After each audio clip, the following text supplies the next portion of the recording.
Goeienaand, good evening, fellow South Africans and citizens of the world. And I've received a very, very interesting email from Marshall, who is very involved in psychological areas, and he's provided me some very interesting information in response to that tragic situation where a mother and daughter the mother was raped and the daughter was cut after they were dragged out of their car, and I reported on that a couple of days ago, and it's had nearly 10,000 views already.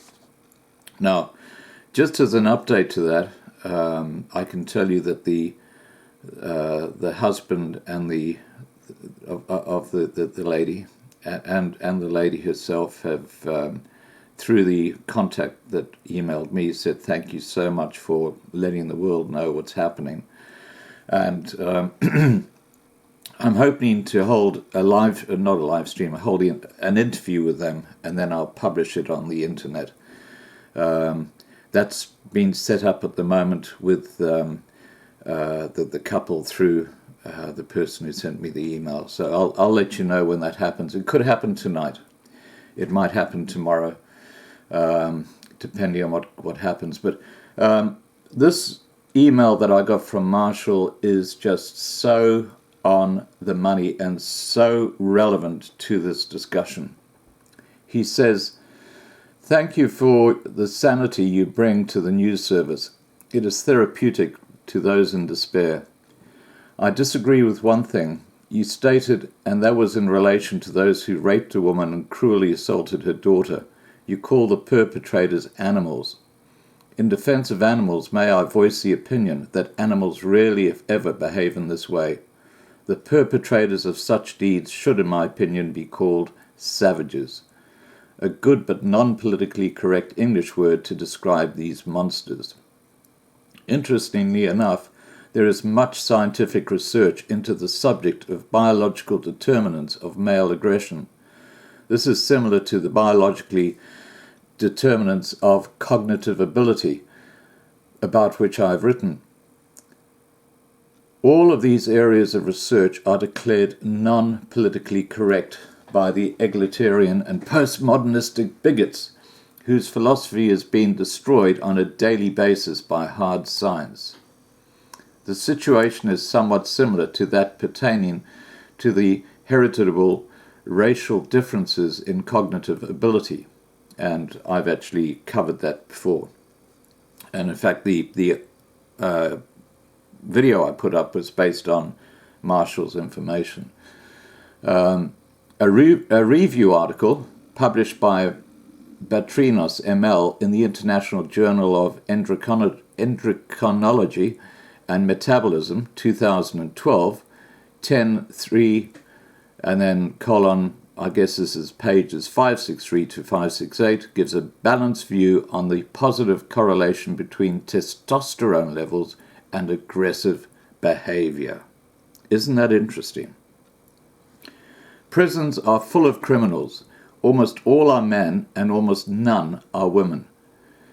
In many studies, it has been shown that there is a significant difference between the testosterone levels of those incarcerated for violent crimes and those incarcerated for non-violent crimes.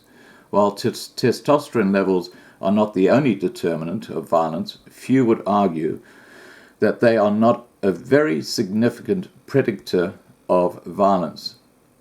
Another area of interest is that the Negroid American men are about 600% more likely to be convicted for violent crimes than Caucasian American men. It is well established in the scientific community that the levels of testosterone in Negroid young and older males in America is 15 to 19% higher than their Caucasian counterparts.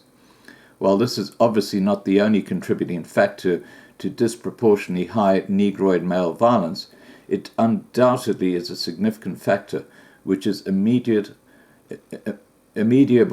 by environmental manipulation. Sub-Saharan Africa is beset by industrial-scale stupidity, lack of performance in the economy and scientific fields, chaos and grotesque violence, all blamed by the postmodernistic bigots on the stereotype evil white man. Most of the scenario can be scientifically predicated by examining the biological differences between the races and sexes. It is not some social construct which runs through this about. It cannot be remedied by BEE, property confiscation, a spectacular improvement in the economy. This would reduce the scourge, but not remedy it. Better education, or the uneducable, or any other environmental manipulation. Unspeakable violence is almost a certainty in the short to medium term in South Africa. The South African population has only one possible option to survive in Africa. That is the establishment of a unitary state for white South Africans only, with specified geographical boundaries. The Indian and coloured communities could be accommodated in a federation of substates, should they so wish. This would be their only possibility of a civilized future in Africa. The sooner white South Africa grasp this fact and start working towards this goal, the better for them. And he closes off by saying, "Keep up the good work, Scott. I wonder if you're fully aware of the importance of your tireless work. Kind regards." Now, as I said in the very start, I'm anticipating that in the next 24 hours I'll be interviewing the lady and her husband, the lady being the victim of the attack that I reported on earlier this week. And I will obviously publish that once we've had the interview.